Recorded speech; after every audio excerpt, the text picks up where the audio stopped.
পুরোপুরি প্রাকৃতিক একটি ন্যাচারাল ফেস ওয়াশ নিয়ে এসেছি। এটি আপনার ত্বককে করে তুলবে অনেক উজ্জ্বল।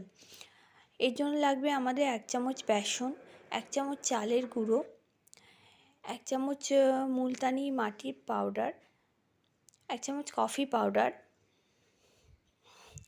মুলেঠি পাউডার 1 চামচ, 1 চামচ চন্দন পাউডার এবং কস্তুরি হলদি 1/2 চামচ। অবশ্যই রান্নার হলুদ নেবেন না।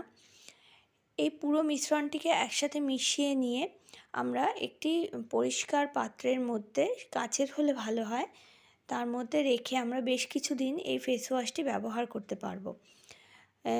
1 চামচ বা 1/2 চামচ মতো এই ফেস ওয়াশ নিয়ে তার সাথে দুধ বা গোলাপ জল মিশিয়ে আপনারা এই ফেস ওয়াশটি যদি প্রতিদিন ব্যবহার করেন, তাহলে বাজার চলতি মার্কেট বেসড যে ফেস ওয়াশের সাইড এফেক্ট থেকে আমরা মুক্ত হয়ে অনেকটা উজ্জ্বল সুন্দর